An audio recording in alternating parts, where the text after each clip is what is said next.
Oh, we're gonna have to have a talk.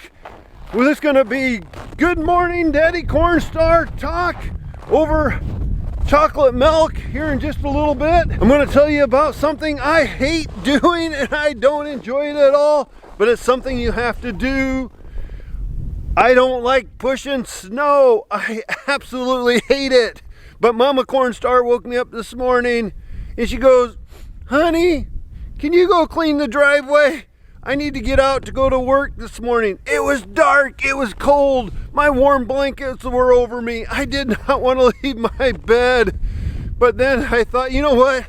I need to look over my marriage license. Is there anything in there that says husband's job is pushing snow?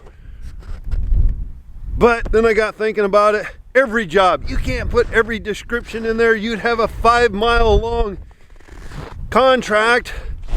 And then I thought, well, Mama Cornstar does so much for me. I'll get out of bed. Well, I put my feet on the floor. I wanted back in bed. But here I am outside now. The sun, well, there ain't no sun today, but it's 4 degrees right now. They're talking colder soon. But I'm gonna run in the shed. Actually, my driveway don't look too bad, so maybe I can get her out quick. Maybe if I had the right equipment, I wouldn't mind being in a nice warm cab. But I'm going to be on this little skid loader that's colder on it than it is outside of it because all the metal brings in the coldness. Ooh, let's get things started. We can have our chocolate as soon as I get the driveway open for Mama Cornstar. Oh, my door's froze. Are you kidding me? My door is froze shut. Oh. I am so glad my shop is heated, or I would be not coming out and I'd say, Mama Cornstar, you go do it yourself. Take the punishment, take the black eyes that she gives me, but at least I'd be in where it's warm. I can't see. My glasses. My glasses got me all fogged over. People put stuff in the road. Let's get this driveway cleaned out. I'll come back. We'll have a quick chocolate milk time with Daddy Cornstar. Unwind a little bit and get the day started. Oh, you know it's cold when you can't see through your glasses. Kind of funny though, you put your glasses on, when you get back out in the cold, they're clear. What's the deal? I don't know, but it's good. Otherwise we'd never be able to see. Nothing like riding a giant ice cube out there. That little skid loader gets cold. I don't know, I don't see anything fun in pushing snow, but it is something that's got to be done. Looks like we're going to be just a few more minutes before we get back to the table here in the shop for some chocolate milk time. Right now, I just started taking off all my winter gear, trying to get down to light stuff again. I get a text message from Mama Cornstar. DC, could you be so kind for me and put, I need gas in my car before I go to work. So you know what? I'm gonna go put gas in Mama Cornstar's car. That way when she goes to work, she can just get in her car, not worry about a thing. And another thing that made me think about that, when it's winter time and it's cold, like it is out here, you wanna make sure you keep plenty of gas in your car. We like to keep ours more on the fuller end. Today proved me wrong. I guess it's lower. I should have looked at it. Maybe it's up there pretty good. Mama Cornstar just wants to make sure. But yesterday was a good example. We had a lot of snow. We had blowing wind. It was cold. There was a lot of pile-ups on some roads, maybe where cars got stranded and they couldn't go on. And then, you know, here come some more cars and they all just sit there on the road before the road grader could come down the road. But let's say you had to sit there for 5 or 6 hours and you look at the fuel gauge and it's down there on low. You might want some fuel to keep warm. And then it's always good to keep some warm gear in there. I always throw in, when we go places, I throw in a bunch of extra clothes, my snow suits, my snow boots, extra gloves, hats. Just, it's easier to have it in the back seat of the car than get stranded somewhere like, oh no, all I got is my little slippers on. So things to think about. Extra shovel. We even in Mama Cornstar's trunk, we stick a shovel in there, a chain. I guess the snow is melting off the skid loader over there, but things to think about. And food, bring some extra food, cookies, things that might not thaw out or might not hurt if they're sitting in your car for weeks on times, but it's just better to have some of that extra stuff. Some blankets. We throw blankets in our car. I know, probably looks stupid when we go places, but it's rather have the stuff with you than get out there. Enough blabbing here. I'll get right back to you guys. Just things I want to think about. And I've had people get stuck on our road before, and you get out there and they hardly have any coat or anything or hat, and their ears are red and they're ready to fall off because they're frot spitting. So we actually had a guy some time ago from California. I don't know what he was doing. He was seeing a neighbor or something, but he got stuck. He had little sandals on. He was in shorts and a short sleeve shirt, and he came from the airport, got a rental car. He was cold when we got there. Thank God he was sitting in his car, but he did try to get out and scoop some snow with his hands and stuff, but there was no doing that. And he said he did not realize how cold it was here because he's never been here in the winter. I bet he'll never do that again.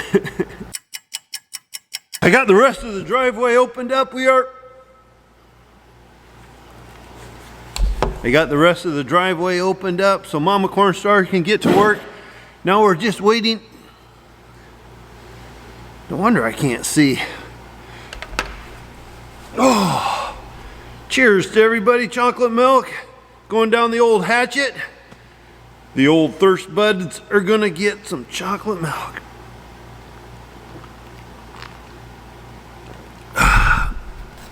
This morning, going out and pushing snow, like I said, it's not my favorite thing, but Mama Cornstar's got to get to work. You know, this is kind of one of them things in life you learn. Oh yeah, you could bellyache all you want, kind of anything at any job, but as long as you bellyache, it don't get done any quicker. You just go out and you do it, get it done, and like now, as soon as our road grader goes by, you'll be able to get out, and Mama Cornstar will be able to get to work. So if I would have stayed in the house griping and stuff, it wouldn't have got anything done any quicker. My tongue's frozen. This kind of reminds me of a story. A few years ago, I was at our local hardware store. This guy came in and says to the gal behind the counter, "I need some paint. I'm painting the dining room for my wife today." And she says, I think the guy's name was Chuck. I'm not 100% sure now, but she goes, "Didn't you just paint that room not too long ago?" And he goes, "I did." He goes, "This will be the 4th time I've painted it." And she's like, "Don't you like the paint?" And he goes, "Oh, I love the paint." He goes, "Color looks nice, everything looks good, but my wife don't like it. And she's on vacation this week, so I'm gonna paint it and have it all done when she comes home." Well, the gal behind the counter says, "Yeah, but don't you want your wife to look at a little sample when you do on the wall?" And he goes, "Nope, I'm gonna get the whole room painted, trim back up, and have it all ready when she comes home." "Yeah, but what if your wife don't like it? Tells you want to repaint it." "I'll just repaint it for her. You do them things when you love the people you're around." So I thought that was pretty good of the guy. And Mama Cornstar, I really don't like painting either, so so we don't get into that situation. Well, you that are looking at us from back where it's nice and warm and stuff, I hope you appreciate looking up there at the palm trees, looking at the coconuts hanging there, sun beating down on you and sweat on your forehead. I'm ready for them days. Summer should be coming around soon, but in the meantime, we got this cold weather. We fight it, we deal with it. We don't really fight it because Mother Nature always wins. We just deal with it. Now I got the hiccups.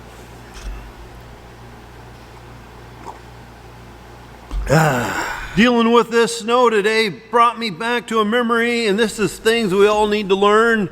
Sometimes we just got to bite our tongue, but it was back probably in 1974, in the 70s anyhow.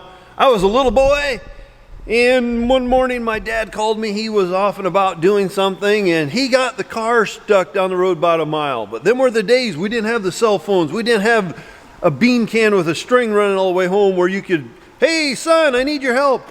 So my dad had to walk up to the neighbors, which was probably a good half mile.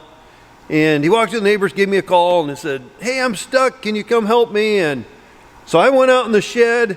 We had this little Ford loader tractor, and we had used it the day before, so it was full of snow, pushing snow. Everything was slippery. It did not have a cab on it. I jumped on it, started it up, but in the shed I was in, we had just put a new overhead door in not too long ago. and the door was froze shut. So I couldn't get it open, and being a little boy, smart as a whip, I decided, you know what, I'll take the loader bucket, I'll go up to the door, I'll just bump it a little bit and lift the door up. What a born genius that I'll be. So I jump on the little tractor and I creep up to the door, and I'm just about ready to touch the overhead door. Boom, my foot slips off of the clutch from the snow. Choo, front end goes through the door, and I'm like, oh no.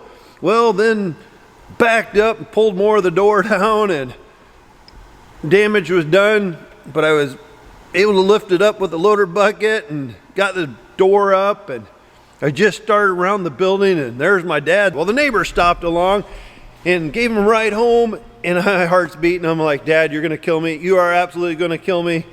I just put the loader bucket through the brand new door. He walked around, looked at it, and he goes, you know what? It was an accident, right? I'm like, yeah, it was, and it was an accident.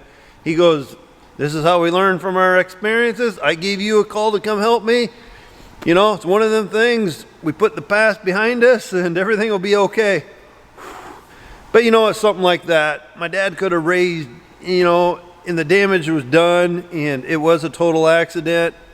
And then what would happen, being a little bugger I would have been so scared to try anything after that. So sometimes it's things like that that we got to remember when somebody's trying to help you and something does get messed up. You just got to bite your tongue. And I'm sure my dad was kind of angry down low, but we ended up taking the door apart and getting new parts for it. And back then, you know, probably wasn't as expensive as it would be nowadays. But it's always made me think too with my family, and that's why I try to, you know, if something kind of angers you, yeah, you might bite your tongue a little bit or kind of growl, but then you just tell them like, hey, it happened, let's move on and put it behind you. Don't be pulling it back 6 years from now. Hey, you remember when you ran through that door? Geez, what were you thinking? No, you just move on. I got to get another drink here, be quick because I am thirsty.